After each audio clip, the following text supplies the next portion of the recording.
안녕하세요. 이제 막 돌진한 딸아이를 키우고 있는 30대 워킹맘이에요. 이렇게 모르는 사람들한테 제 이야기를 해본 적이 없어서 어떻게 시작해야 할지 모르겠는데 두서가 없더라도 이해해 주세요. 지난 결혼 생활은 녹록지만은 않았습니다.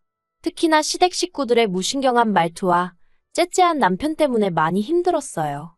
하지만 어리석게도 저는 남편이 아빠가 된다면 사람이 달라질 줄 알았거든요. 그래서 아이까지 낳았지요. 하지만 집버릇 개 못 준다더니. 그래서 이혼을 결심하게 되었습니다. 지금은 죽일 만큼 미운 남편이지만 처음 지인에게 소개를 받았을 때는 믿음직스러운 사람이라고 생각했어요. 친정아버지가 워낙에 우유부단하신 분이었고 그로 인해 친정어머니가 고생을 많이 하셨거든요. 그래서 저는 꼭 저를 이끌어줄 수 있는 남자를 만나고 싶었는데 연애 내내 남편이 보인 모습이 그랬습니다. 데이트라도 하게 되면 이거 하자 저거 하자며 먼저 나서서 분위기를 주도했고 저에게 무슨 고민거리라도 있어서 털어놓으면 이렇게 해라 저렇게 해라라며 해결책을 제시해주곤 했는데 그게 그때는 다 맞는 말처럼 들릴 만큼 의지가 되었답니다. 그래서 남편이 만난 지 6개월 만에 결혼하자고 했을 때도 먼저 말해주니 좋았고 남편의 선택대로 따라가면 될 줄 알았어요. 하지만 막상 결혼을 해보니 남편은 리더십이 있다기보다는 독단적이었습니다. 특히나 돈 문제에 있어서는 제가 남편보다 월급이 같으면 같았지 단 한 번 10,000원이라도 덜 벌어온 적이 없었는데요. 그런데도 자기가 경제권을 쥐고는 저한테 생활비를 타쓰게 했어요. 그런데 이게 웬걸 결제할 때마다 남편한테 문자가 가면 전화를 해와서는 그걸 왜 했냐 저걸 왜 사냐 어찌나 따져대고 사람한테 책임을 물어대는지 제가 그렇다고 무슨 명품을 사고 유기농을 사 먹고 그러는 것도 아니었는데 말이지요. 심지어 한 번은 친구들을 만나서 스파게티를 먹었는데 비싼 것도 아니고 한 접시에 15,000원짜리였거든요. 그런데 그걸 가지고 스파게티 한 그릇의 원가가 얼만지 아냐? 너는 상술에 노란한 거라며 어찌나 사람을 깔아뭉개던지. 그래서 남편하고 막말로 박터지게 싸우고 각자 월급은 각자 관리하기로 했습니다. 지금 생각해보면 이때 그냥 이혼했어야 하는데 그때만 하더라도 제가 남자를 잘못 골랐고 섣부르게 결혼을 결심했다는 걸 인정하고 싶지 않았던 것 같아요. 그래도 다행이라고 해야 할지 월급을 각자 관리하기 시작한 이후로는 좀 숨통이 트이는 기분이었어요. 그런데 남편은 아니었던 모양입니다. 그 일이 있고 얼마 지나지 않아서 남편이 다니던 회사에 대대적으로 구조조정의 바람이 불고 있단 이야기가 들려왔어요. 그리고는 저한테 대놓고 말은 안 했지만 자꾸 앓는 소리 죽는 소리가 늘어가는 게 월급이 줄은 모양이 돼요. 저희는 월급을 각자 관리하면서 생활비도 똑같이 각출해서 썼었는데 언젠가부터 한다는 소리가 자기는 회사에서 저녁 해결하고 올 때도 있는데 왜 식비를 똑같이 내야 되냐 하질 않나. 자기는 씻을 때 뜨거운 물 많이 안 쓰는데 난방비가 너무 많이 나왔다나. 진짜 제 얼굴에 침 뱉기 같아서 차마 일일이 적을 수는 없지만 별 말 같지도 않은 소리를 하면서 생활비도 저보다 덜 내고 싶어 하더라고요. 그렇지만 그럴 때마다 저는 남편이 그런 말을 무슨 의도로 하는 건지 뻔히 알면서도 못 알아듣는 척 모른 척하며 무시해버렸습니다. 만약 그렇게까지 왜 참고 살았냐고 물으신다면 솔직히 친정부모님이 항상 입버릇처럼 하시던 말씀이 이혼하면 여자만 손해다 였거든요. 이혼녀 딱지 달고 세상 살기가 쉬운 일이 아니라고요. 그리고 저도 당시에는 그런 친정부모님의 말씀에 어느 정도 동의하는 바였어요. 지금도 연예인 부부가 이혼하면 여자 연예인은 이혼녀로 낙인 찍고 다시 연애라도 하면 무슨 큰일 난 것처럼 이야기를 하지만 남자 연예인이 누굴 만난다고 하면 능력 있네 어쩌네 그렇게 띄워주잖아요.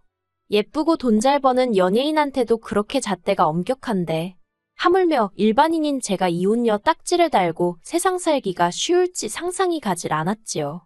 그래서 이혼을 생각하는 대신 남편을 개조해야겠다고 생각했습니다. 제가 잘 가르쳐서 데리고 살 만한 인간으로 탈바꿈시켜야겠다고요. 그리고 그때 친한 친구가 자기 남편도 매번 회식이다 뭐다 귀가가 늦었는데 애가 생긴 이후로는 사람이 달라졌다고 하대요.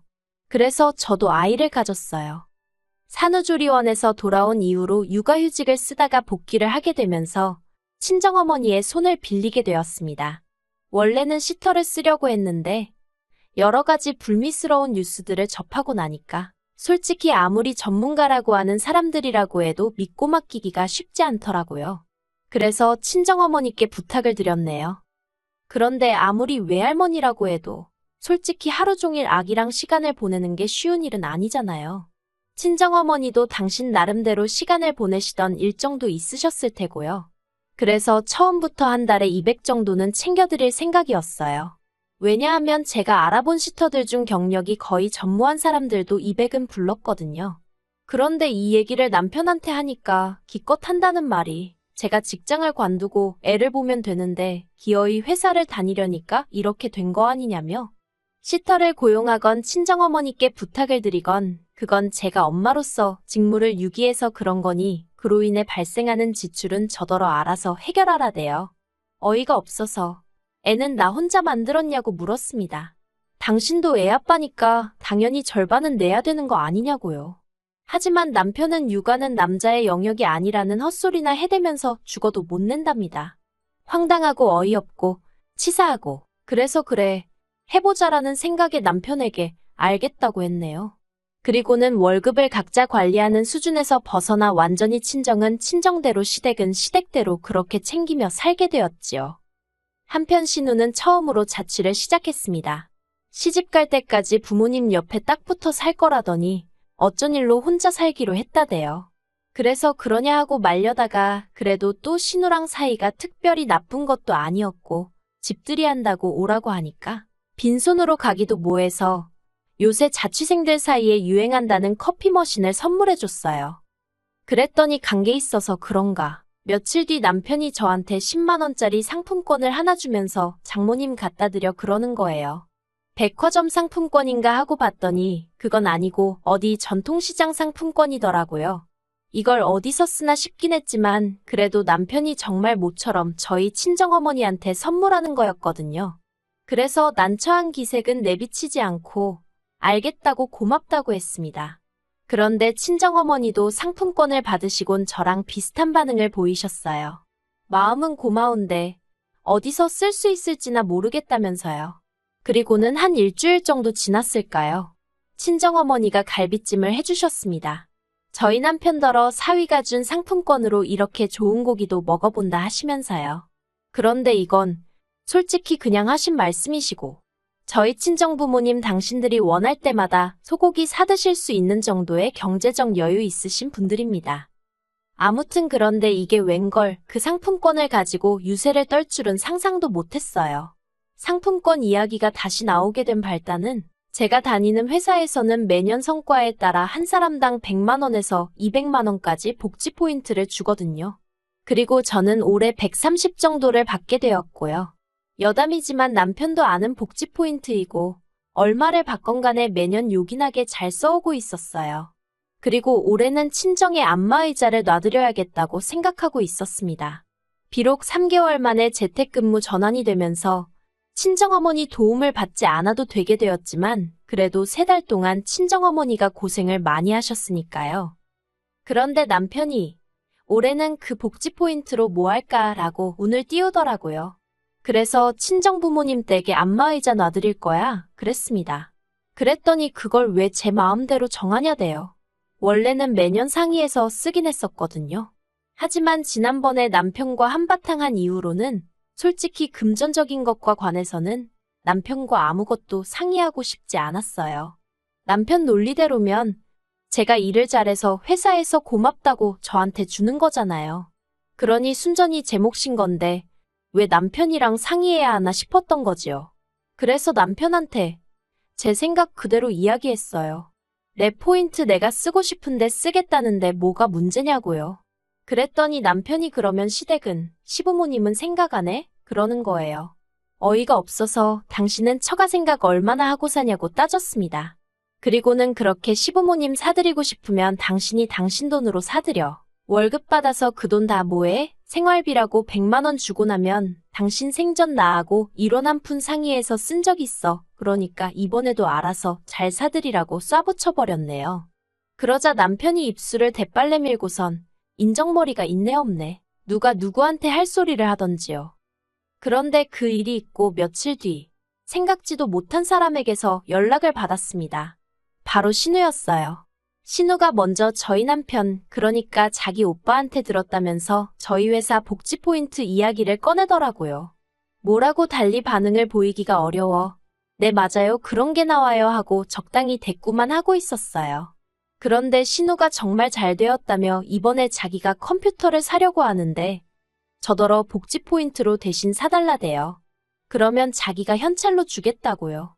사실 복지 포인트를 쓰려면 지정된 곳에서만 써야 되다 보니까 100% 마음에 드는 물건을 찾기가 쉽지는 않거든요. 그래서 저도 남편에게는 친정어머니 쓰실 안마의자를 사드릴 생각이라곤 했지만 마음에 딱 드는 모델이 없어서 고민이 많았지요. 그런데 신우가 돈으로 주겠다고 하니까 솔직히 잘 됐다 싶더라고요. 그래서 바로 알겠다고 했습니다. 그런데 피는 못 속인다고 해야 되는 건지 어쩌면 남매가 그렇게 하는 짓이 똑같을 수가 있을까요? 신우와 통화를 마친 뒤 아가씨가 말한 컴퓨터. 지금 찾아보니까 150만 원 정도 한다고 알려줬어요. 그랬더니 신우가 그러면 내가 20만 원만 보내주면 되죠? 그러는 거예요. 순간 이해가 안 돼서 신우더러 그게 무슨 말이냐고 150만 원짜리라니까 웬 20만 원이냐고 물었어요. 그랬더니 또다시 신우는 복지 포인트 쓴다고 했잖아요 그러는데. 그리고는 서로 간에 몇 번 더 말이 오가고 나서야 상황 파악을 할 수 있었습니다. 남편이 정확히 뭐라고 했는지는 모르지만 신우는 제 복지 포인트에 자기 돈 조금만 보태면 컴퓨터를 살 수 있다고 생각한 모양이에요. 정말이지 떡 줄 사람은 생각도 안 하는데 남매가 나란히 김칫국이나 마시는 꼴이라니. 그리고 이 이야기가 시부모님 귀에까지 들어가면서 상황은 걷잡을 수 없이 복잡해져 갔습니다. 시부모님이 저를 불러놓고 너는 친정만 챙기냐? 시댁은 웃음냐 하시더니 왜 기분 나쁘게 차별을 하냐고 그러시는 거예요. 그러더니 당신들이 이번에 한 번만 저를 용서해 줄 테니까 대신 복지 포인트로는 신우 독립한 기념으로 선물하는 셈 치고 컴퓨터를 사주랍니다. 그러면 그냥 이번 일은 없던 일처럼 눈 감아 주시겠다나요? 어이가 없어서 제가 잘못한 일도 없는데 그게 무슨 말씀이시냐고. 그렇게는 못한다 했습니다. 그러자 하시는 말씀이 니네 엄마한테는 내 아들이 상품권도 줬다면서 그러는 거예요. 어이가 없어서 남편을 쳐다봤어요. 그랬더니 남편이 사실인데 뭘 그러냐입니다. 그래서 제가 어디 쓸 때도 마땅치 않은 상품권을 줘놓고는 그리고 그나마도 친정어머니는 고마운 마음에 당신 생돈 들여 고기 사셨고 그거 다 당신이 처먹지 않았느냐고 소리를 질렀어요. 그리고는 어머님더러 어머님도 앞뒤 사정도 모르시면서 아들 말만 듣고 그렇게 나서시는 거 아니라고 한 소리 했네요. 근데도 속에서 화가 안 풀려서 결국 남편더러 돈돈돈 할 거면 그냥 혼자 살라고 했어요. 같이 사는 룸메이트도 당신처럼 야박하겐 안 할 거라면서요. 그리고 제 입에서 이혼 소리가 나오자 어머님이 저더러 미쳤냐며 언성을 높이셨습니다. 그런 모습을 보고 있으니 정말 하루빨리 이혼하고 싶다는 생각밖에 안 들더라고요. 그래서 어머님과 남편을 뒤로하고 먼저 시댁에서 빠져나왔습니다. 그리고는 친정어머니가 아이를 맡아주고 계셨거든요. 친정어머니한테 달려가 시댁에서 있었던 일을 털어놓고는 이혼하고 싶다고 하소연을 했어요. 평소라면 그래도 이혼은 안 된다 참고 살아라 하셨을 어머니셨지만 그날은 제가 어찌나 서럽게 울었는지 그래 정 힘들면 헤어져야지 그러시대요. 그래서 지금 변호사 사서 이혼소송 진행하고 있습니다. 협의이혼이 아니라 이혼소송까지 가게 된 건 남편이 양육비 가지고 어쩌고저쩌고 하며 그걸 깎으려 들었기 때문이에요. 솔직히 위자료는 생각도 없었고 애 양육비만 약속해 주었으면 했어요. 많지도 않았고 한 달에 80만 원 정도를 생각하고 있었지요. 그런데 양육비를 흥정하려 드는 남편의 모습에 너무 열받아서 아이 위자료도 받아야겠다고 제가 마음을 바꿔먹었어요. 그래서 소송으로 진행하게 되었습니다. 시간이 좀 걸리기야 하겠지만 변호사 말이 저는 걱정할 거 없다고 하더라고요. 남편은 결혼만 하면 제가 월급도 죄다 갖다 바치고 연애 때처럼 남편 말에 꼼짝도 못하고 따르고 그럴 줄 알았나 봐요. 어리석었던 거지요. 요새 그렇게 사는 여자가 몇이나 된다고. 그리고 저도 제 몸 하나 건사하고 살 능력은 되는데 못하러 그러겠어요. 하지만 지나간 일 곱씹어봤자 의미 없고 적어도 앞으로는 남편과 얽힐 일은 없을 테니 그걸로 만족하며 살아보겠습니다.